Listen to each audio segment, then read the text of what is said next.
صلی اللہ علیہ وسلم نے فرمایا، دنیا مومن کے لیے قید خانہ ہے اور کافر کی جنت ہے۔ رسول اللہ صلی اللہ علیہ وسلم نے فرمایا، سب سے بڑی نیکی یہ ہے کہ آدمی اپنے والد کے انتقال کے بعد ان کے دوستوں کے ساتھ صلہ رحمی کرے۔ آدمی قیامت کے دن اسی کے ساتھ ہوگا جس سے اس نے دنیا میں محبت کی۔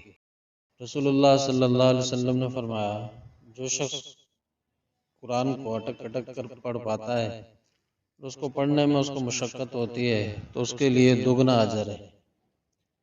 فرمایا، آدمی کے جھوٹا ہونے کے لیے یہی کافی ہے کہ وہ سنی سنائی بات بغیر تحقیق کے آگے بیان کر دے۔ نبی اکرم صلی اللہ علیہ وسلم نے فرمایا، تمہارے لیے یہی گناہ کافی ہے کہ تم ہمیشہ جھگڑتے رہو۔ رسول اللہ صلی اللہ علیہ وسلم نے فرمایا، جو کوئی بندہ رات کو باوضو سوئے اور پھر رات میں اٹھ کر اللہ تعالیٰ سے دنیا و آخرت کی کسی چیز کا سوال کرے تو اللہ تعالیٰ اسے عطا فرماتا ہے۔ نبی کریم صلی اللہ علیہ وسلم نے فرمایا، جس بندے نے لا الہ الا اللہ صرف اللہ تعالیٰ کی رضامندی حاصل کرنے کے لیے کہا، قیامت کے دن اس پر جہنم کی آگ حرام ہوگی۔ رسول اللہ صلی اللہ علیہ وسلم نے ارشاد فرمایا، تمہاری نجات کا ذریعہ یہ ہے کہ تم اپنی زبان پر قابو رکھو اور اپنے گناہوں پر رویا کرو۔